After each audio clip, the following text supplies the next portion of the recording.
Happy Halloween. Thanks for joining us for KREM 2 News at 5. I'm Shannon Mowdy. Mark and Whitney are off tonight.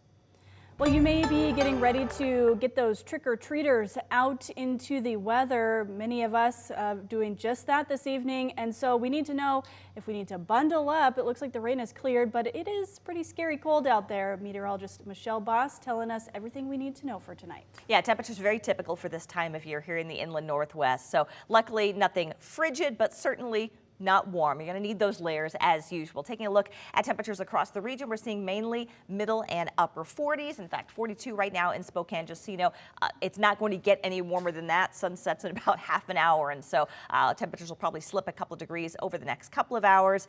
Prepare for temperatures in the upper 30s and lower 40s. Wind, thankfully, we won't have to deal with much of that. Winds generally under 10 miles per hour, calm in many locations, not expecting any wind gusts. So one thing you don't have to worry about for the most part should be dry. The steady rain we saw this morning has briefly let up, and the steady rain will return after 10 o'clock tonight, but that doesn't mean we couldn't still see a passing shower over the next 4 hours. As we take a look at satellite and radar, there are still some showers out there, generally moving to the northeast, and so if you look generally to the southwest towards Sprague, right along that I-90 corridor, we do have a few little showers that have popped up and are moving our way. So again, little intermittent rain showers not out of the question. In the higher elevations, we're expecting snowy weather as much as a foot over places like Sherman Pass, and a little bit of snow in the Cascades as well. But rain returns overnight, and it's going to be soggy for Friday, Saturday, and Sunday. Highs in the middle and upper 40s.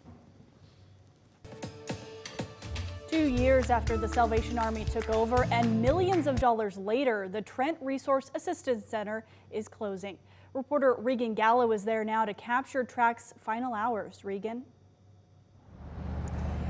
Yeah, well, I am told by local organizations that have been in partnership with TRAC that today is a very heavy and emotional day. Now, the city of Spokane released a statement saying that they are transitioning to providing 200 beds across scattered sites. It's a very heavy feeling for a service provider. The city said through this transition, the plan is to provide more intimate and intense behavioral health services to increase the access for people to obtain permanent housing and employment. We know that the mayor's scattered site model is a new model for our region, and we're excited to see how that can play a more important part in how we serve our unhoused neighbors. Amid the TRAC closure, the city approved an $800,000 allocation to fund 133 shelter beds for inclement weather. Our street level vans, which are going to continue to be on the street doing outreach, they were an essential service this last year during the cold snaps when there were people, homeless people, that were on the streets. Revive is one Spokane organization providing those weather beds, but they say with the closing of TRAC, they are behind schedule. The system can never move as fast as the need is, and so while we're trying to develop and implement this whole new process, we also have people who are freezing on the streets. So Revive's CEO said it has been a lot to coordinate closing the TRAC shelter and navigating people to the right places while also opening the additional weather shelter beds. we've been trying to collaborate with every community partner we know to find new bed opportunities. It's sad because the system beds are pretty full. She says they're waiting for the TRAC shelter to officially close to move equipment to their own facility. Pavey said although they anticipated weather beds to be open by November 1st, their hope is to now be open by November 3rd. Now, the building behind me, TRAC, is leased by the city until July of 2027. But Mayor Brown said that the city is moving to terminate that lease. Right now, the city says it costs about $28,000 per month. And we are told that there is a clause in that original lease contract that if to be terminated, the city has to pay up to 8 months of the lease, which is going to be about a total of $221,000. I'm live at the TRAC shelter. Regan Gallo, KREM 2 News.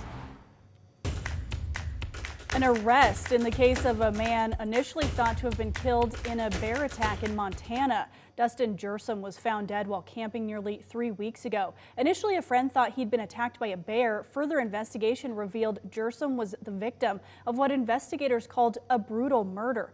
The Gallatin County Sheriff's Office didn't release the name of the suspect, but said they were already in custody on unrelated charges. For the first time, a pig in the United States has been diagnosed with the bird flu, sparking new concern.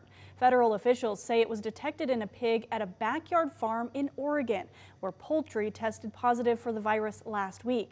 The CDC says the risk to the general public from bird flu is low. Nearly 40 cases have been reported so far in people this year in 6 states, including Washington. All but one had been in contact with infected animals. In other health news tonight, the investigation of that E. coli outbreak linked to McDonald's has now extended to Washington state. The CDC confirms slivered onions are the likely source of the E. coli outbreak linked to quarter pounders. At least 90 people have been sickened across 13 states. 1 person died. Investigators believe the single case reported here in our state is tied to a McDonald's in Colorado. But the FDA says it is looking into an onion grower of interest here in Washington state.